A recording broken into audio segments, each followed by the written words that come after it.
Bitawan mo ako. Wala ako. Ano ba? Umuwi ka na! Umuwi! Bitawan mo nga! Umuwi ka na! Bakit sa iba to? Ginawa mong beer house to ah! Ang lamay ah! Kasi naman ako ginagawa. Maglalaro ako. Umalis ka dyan. Umuwi ka na! Huwag ka dito manggulo. Hindi ako lang gugulo. Ako lang. Umuwi ka na! Umuwi! Hoy! Ano? Ikaw pa matapang? Umuwi ka na! Tama ko! Umuwi ka na! Tama ko! Hoy! Kayo ah. Halo ka na. Babalikan ko kayo. Tandaan niyo yan. Umuwi ka na!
Chong? Chong! Chong! Ano ginagawa? Chong!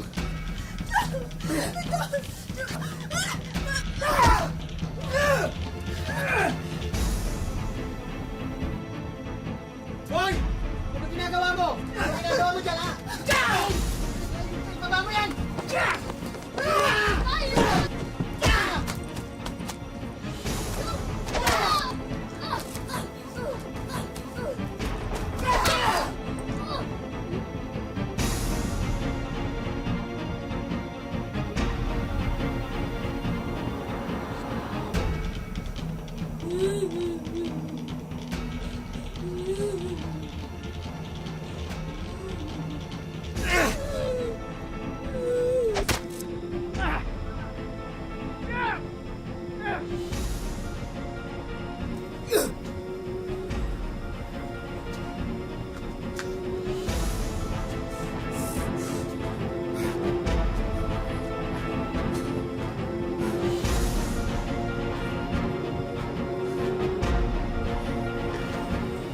Hindi.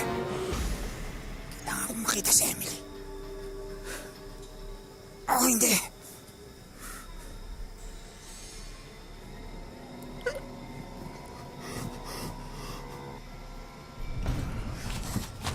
Wag po! Wag po! Wag po!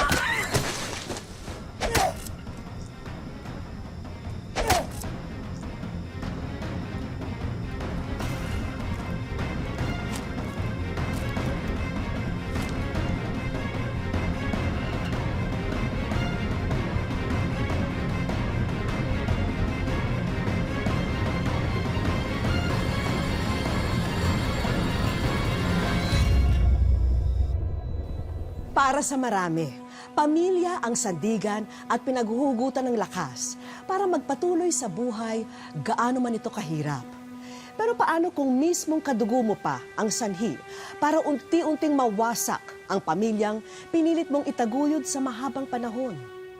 Tunghayan ang kwento ni Emily at kung paano niya mapagtatagumpayan bilang asawa at ina ang sunod-sunod na dagok na dumating sa kanyang buhay. Magandang araw po mga kapuso. Ako po si Vicky Morales at ito ang Wish Ko Lang.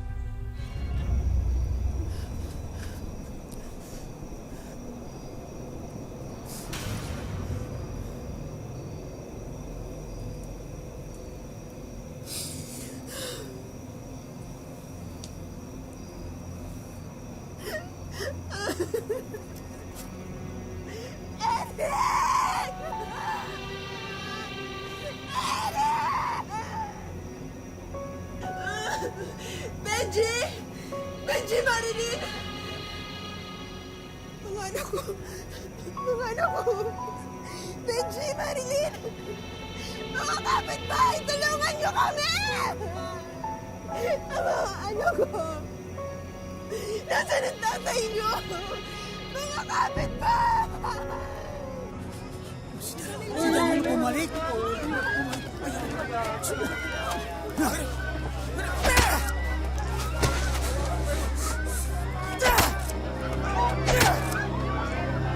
Ano? Kayo niyo ilabas ang tapang niyo!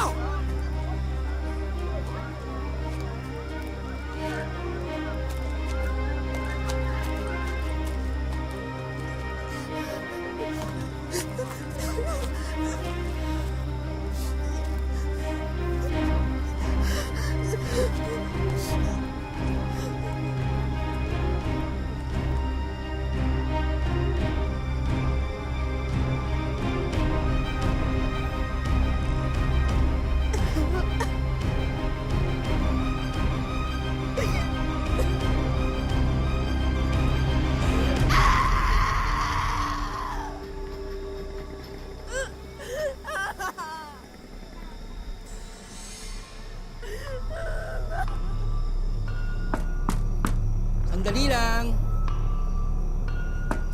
Sino yan? Ano nangyari?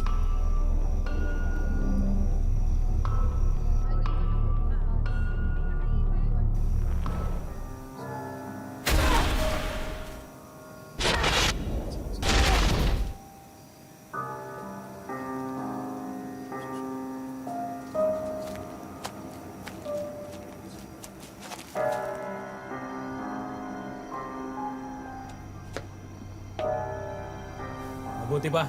Sumuko ka na. Susuko ho siya, kaya ako nga kayo tinatawag. Ano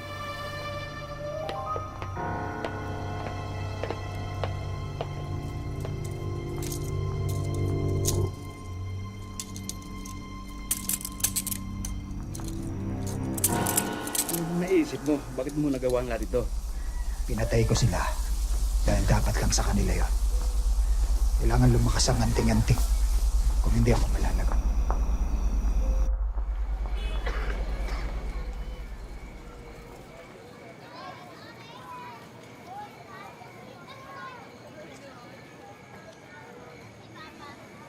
Maraming salamat ho, Mayor. Walang kaso. Maliit na bagay lamang yan. Kumpara sa sinapit ng anak mo at sa mga kapitbahay niyo sa trahedya. Sisiguraduhin ko na magbabayad ang may sala sa malagim na pangyayari sa bayan natin. Di ko pahintulutan na mangyari muli ito. Salamat po. Salamat po, Mayor.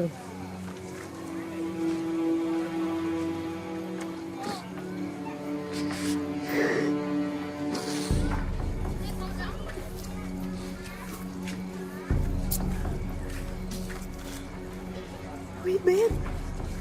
Ano ba ginagawa mo? At ano ba ginagawa ko? Abulo yan para sa anak natin. Para sa libing ni Eric. Kuya, ano gagawin mo sa Ben? Wala kang pakialam, ako na magtatabi nito. Mayor, magandang Hirap sa'yo. Mauna na ako sa inyo, ha?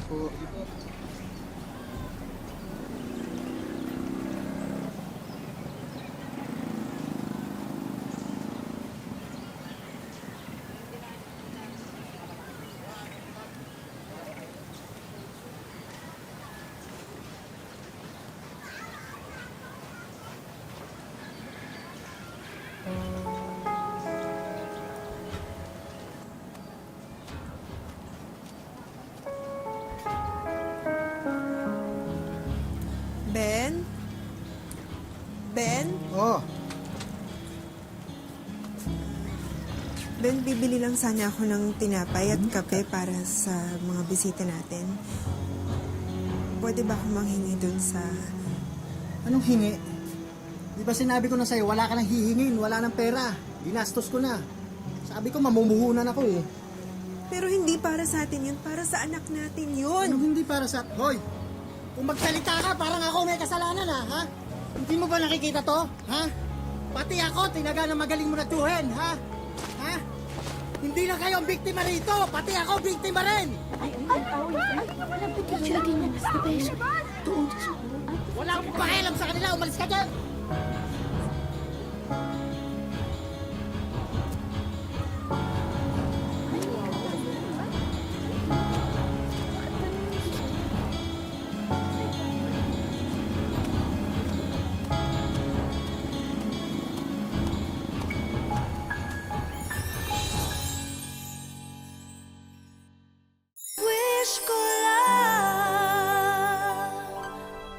Sa pagsuko ni Danilo, tila nabunutan ng malaking tinik sa dibdib sina Emily at iba pang mga biktima ng kanyang tiyuhin. Pero lingid sa kanyang kaalaman, isa pang pagsubok ang tila naghihintay sa kanya.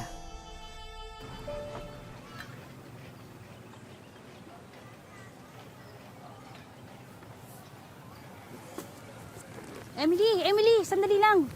Meron pa dito. Ito. Tsaka, ito nga pala yung bayad ko. Ayan dinagdagan ko na yan. Tsaka, bakit kasi ikaw ang nagtatrabaho? Nasaan bang asawa mo? Sige ho, marami pa po akong kukunin sa kabila.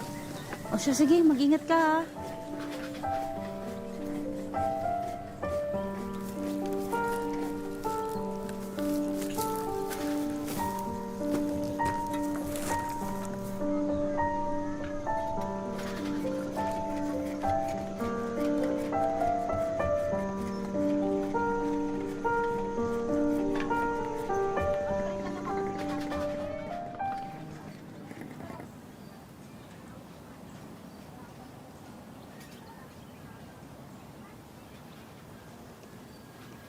Nay, nagugutom na kami! Ha? Hindi pa ba nagluluto yung tatay nyo? Anong oras na hindi pa kayo kumakain? Hoy, ano ba?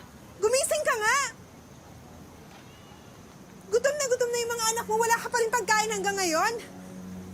Pagod na ako sa trabaho. Ito pa yung dadatnan ko. Walang pagkain. Hindi mo man lang naisip yung mga anak natin? Ang lulutuin ko, wala tayong pagkain. Eh di sana bumili ka muna ng lutong ulam sa kanto. Ano ang pambibili ko, wala ng pera. Nasaan yung pera natin? Wala ng pera, ubus na. Bakit mo ginastos? Ano ba dapat ang ginagawa sa pera? Di ba ginagastos?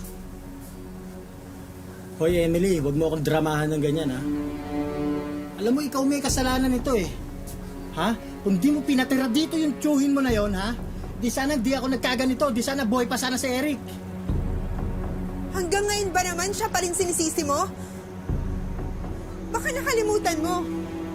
Nung pinagtangkaan niya yung buhay namin, nasan ka? Pinabayaan mo kami. Sarili mo lang yung iniisip mo. Alam mo, matagal nang miserable ang buhay natin. Nang dahil sa'yo.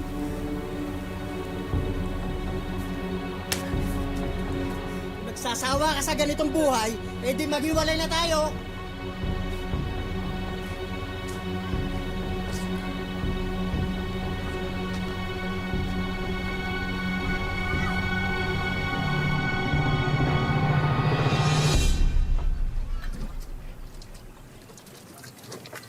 Benji! Marilyn! Oh, magugustuhan nito. Benji, Marilyn! Mga anak, kumain na muna tayo. May pasalubong ako sa inyo. Benji? Marilyn? Benji? Marilyn?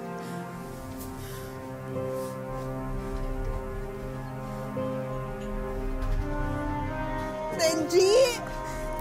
Marilyn? Mga anak ko! Saan kayo? Benji! Marilyn!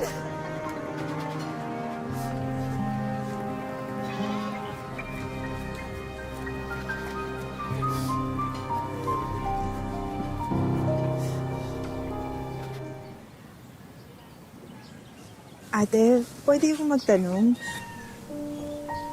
May nakita po ba kayong bata na ganito po kalaki? Tsaka si Ben namin po, yung dati po nakatira doon. Ay, pasensya na. Hindi ko sila kilala. Salamat po. Doon ate, pagtanong niyo doon, Sige po, maraming salamat ah.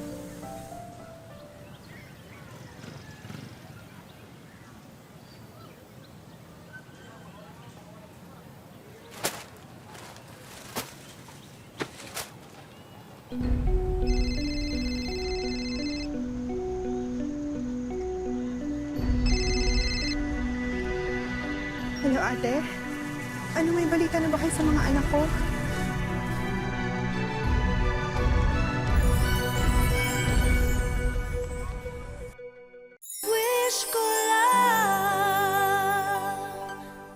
Dumating na nga ang kinatatakutan ni Emily. Tuluyan siyang hiniwalayan at nilayasan ni Benjamin. Tangay-tangay ang kanyang 2 anak. Inilayo man ng asawa ang mga anak sa piling niya. Hindi tumigil si Emily sa paghahanap sa kinaroroonan ng kanyang mag-aama. Umaasang kahit sandaling oras, maibsan ang pangungulila niya sa mga bata. Ang totoo niyan, matagal na silang wala dito.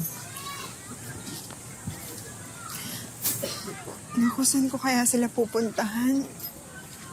Saan ko kaya sila mahanap? Ang tanging nabanggit sa akin, mapunta daw sila sa Katarman. Katarman? Diyos ko, napakaraming tao dun. Paano ko naman sila mahanap dun? Napakamahal ng pamasahe dun. Yung kinikita ko sa pamamasura, napakaliit lang. Pasensya ka na, ha? Hindi kita matutulungan, eh. Okay lang ate. Napakalaking tulong niya yung nabanggit mo. Salamat. Salamat din, ha? Mag-iingat ka.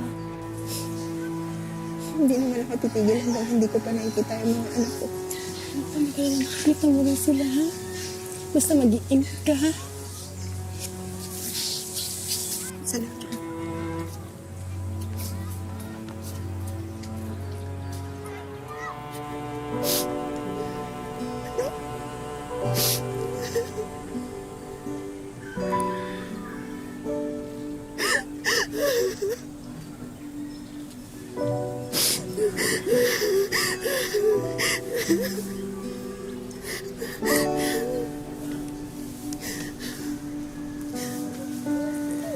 Mga anak, hindi ako titigil hanggang hindi ko kayo nakikita.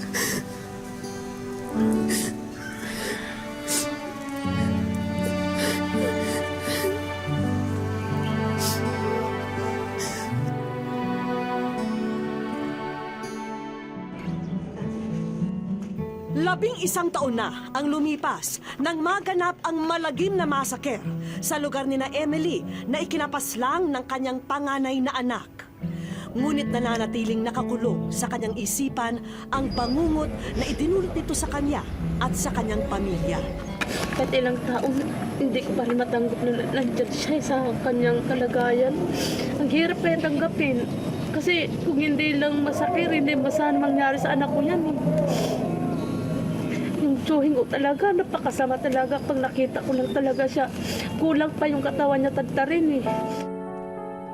Pero kung may isang bagay na labis pang nagpapabigat sa pasangkrus ni Emily, ito ay ang pagkakawalay ng kanyang 2 anak. Simula kasi nang itinakas sila ng kanyang asawa na si Benjamin, mahigit 1 dekada nang hindi na muli nakita ng pobreng ina ang 2 niyang supling.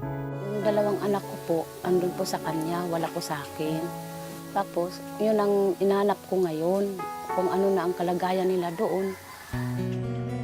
Dahil tiyuhin ni Emily ang may kagagawa ng masaker, sa kanya na rin naibunton ng pamilya ni Benjamin ang sisi kung bakit nila sinapit ang ganong kapalaran. Ako sinisisi po sa kapatid nila na dahil po sa nangyari dito sa aming lugar na Kung hindi daw nakatira dito yung kapatid nila, hindi daw mangyari ganyan na may sugat ang kapatid nila. Kung hindi lang dahil sa kapatid nila, gusto nila na paghiwalayin kami kasi hindi ako tanggap sa mga kapatid nila. Ganun pa man, hindi rin naman naguhugas ng kamay si Emily para lamang malinis ang kanyang konsensya sa sinapit ng kanyang pamilya. Alam niya kasing naging marupok din siya noong mga panahong kailangan siya ng kanyang mga anak. Kung bagay, mas nanaig ang takot sa kanya nung dapat ay ipinaglalaban niya ang kanyang karapatan sa mga bata. Marilyn, Benji, sana patawarin niyo ako sa mga kasalanan ko sa inyo. Hindi sana tayo magkahiwalay kung hindi dahil sa papa niyo. Marilyn, matagal ko na kayong hinahanap. Wala rin akong pera na pamasahe papunta sa inyo. Paano ko kayo makita? Natakot din ako sa lugar nila dyan.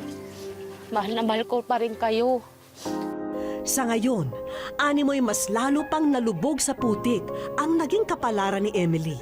Kung hindi pa kasi siya mangangalakal ng basura, matutulog siyang kumakalam ang sikmura.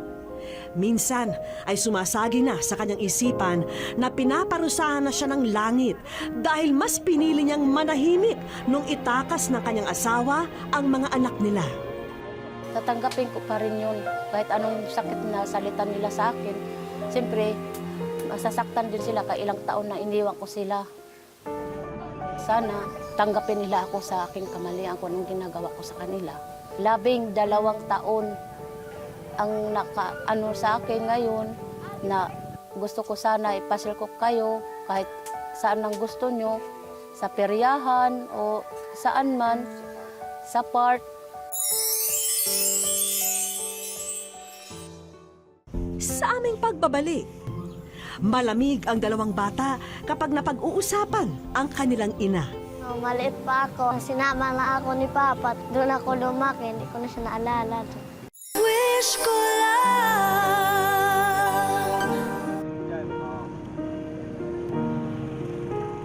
Walang kaalam-alam si Emily na natagpuan na namin ang dalawa niyang anak na si Benji at Marilyn. Napaunlakan din kami ng dati niyang asawa na si Benjamin para naman marinig ang kanyang panig. Hindi ko po pwede iwan sa kanila dahil yung pag-ugali parang hindi maganda. Ano po? Parang hindi maganda yung pinakita nila sa akin na pag-ugali.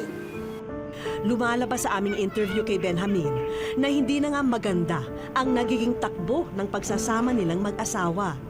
At para na rin makaiwas sa gulo, pinili na lamang nilang magpakalayo. Mabait naman siya. Wala naman po ako personal na galit. Ang ano ko lang, na ilalayo ko dito kasi yung nangyari sa amin na pinananaga kami. Baka mangyari ulit sa kanila, hindi na rin kami kikita-kita. Magulo man ang naging pagsasama noon ni na Emily at Benjamin, isang bagay naman ang naging malinaw sa amin. Malamig ang dalawang bata kapag napag-uusapan ang kanilang ina. Maliit pa ako, sinama na ako ni Papa. Tapos doon ako lumaki, hindi ko na siya naalala. Hindi ko po rin alam kung mahal pa kami ni Mama. Kasi di niya kami hinahanap. Sana magkita na tayo. Mahigit 10 na tayong hindi nagkita. Sapat na ang aming narinig. At kung merong tao na dapat na kumausap sa mga bata, walang iba ito kundi ang kanilang ina. Gayunpaman, tinitiyak naman ni Benjamin sa dating asawa na hindi siya nagkulang bilang magulang sa kanilang dalawang anak. Mahal ko sila. Hindi ko sila sinasaktan. Hindi ko sila pinababayaan. Kaya inaalagaan ko talaga ng maayos. Huwag kang mag-alala. Isang nakamaskarang lalaki ang namataang nag-aabang sa lugar kung saan nakatakda naming pagkitain sina Emily at ang kanyang mga anak. Pero wag po kayong mag-alala kung bakit nakakubli ang kanyang mukha. Ipinapakilala nga pala namin sa inyo si Ishko the Magician. Siya kasi ang aming magiging instrumento para naman maging ekstraordinaryo ang araw na to sa buhay ni Emily.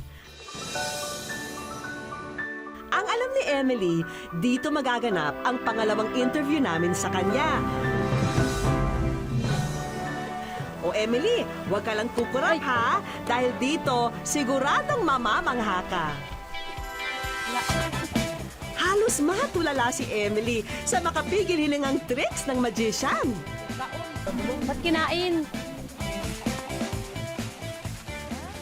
Itong sunod na magic trick, siguradong magugustuhan mo, Emily. Sumilip ka lang sa magic bag ni Isko. Baka ahas yan eh. Huwag ka na mag-alinlangan, Emily. Hindi ka namin ipapahamak. Doon na naging madamdamin si Emily nang makita niya ang liham na pinadala niya sa programang Susi na raw sa kanyang mga suliranin. Mabuti pa, Emily, ilagay mo uli ang sulat mo sa magic bag. At ang magic word, walang imposible. Dahil Ikaw ay nasa wish ko lang. simula ng trahedya sa kanyang pamilya noon, wala na raw dumating na swerte sa kanyang buhay. Maliban sa araw na ito. Kasi gustong-gusto ko talaga makita yung mga anak ko. Kasi ilang taon na po hindi ko sana nakapiling. Marilyn, Benji, sana makapiling ko po kayo ngayon. Gustong-gusto ko talaga kayong yakapin. Para sa aming finale, sana'y magustuhan mo ang sorpresa namin para sa'yo. Ala! Ay, Benji, ikaw, Benji? Ikaw, Benji? Ala, Marilyn? Ano na mga anak?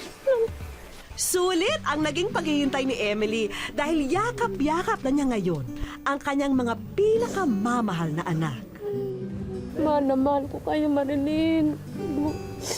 May hanagot makaroyag na makit ang kamu. Marilyn, kilala mo siya?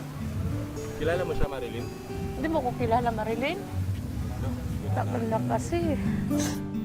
Pansin naming kabaligtaran nito ang naging pagtanggap ng mga bata sa kanilang ina. Kaya naman, hinayaan na naming makapag-usap sila ng pribado. Ito na kasi ang pagkakataon ni Emily na kausapin ang mga anak at humingi ng tawad. Siyempre anak ko pa rin yan kasi siyempre ganyan talaga pag bata pa wala kung mano pa yung pag-iisip nila. Naintindihan ko rin naman yan sila. Importante, nakapiling ko sila, nayakap ko sila.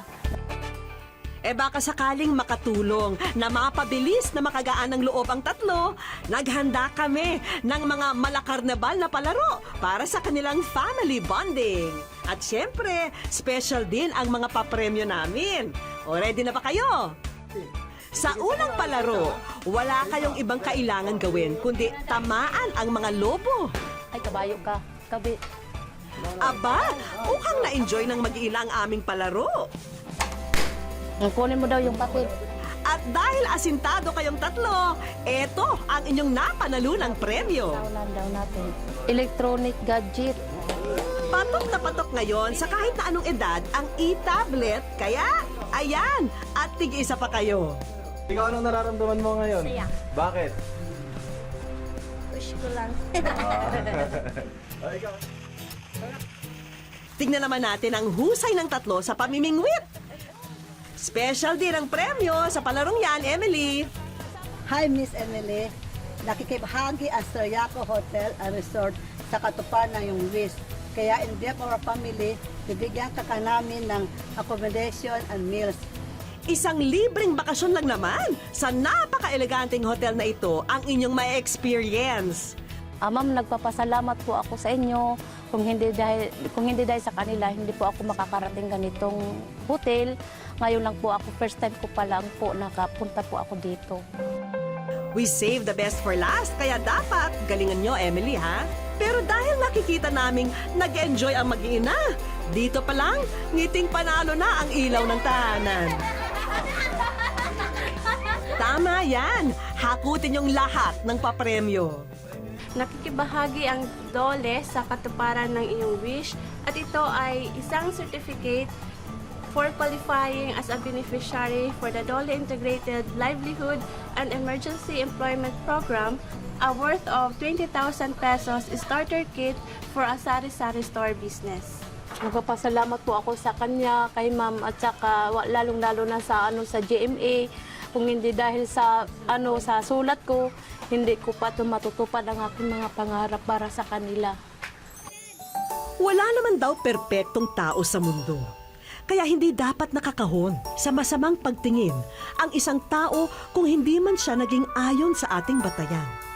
Ang mahalaga, hindi siya tumigil na gumawa ng paraan para maituwid ang mga pagkakamali, kapiling ang mga mahal sa buhay bilang mga inspirasyon. Sabi nila, bawat pamilya ay may kapintasan dahil lahat ay may bahid ng pagkakamali. Hindi man naging perpekto ang mga pinagdaanan ni Emily. Ang mahalagay, natuto, nagsisi at handang ituwid ang pagkukulang noon.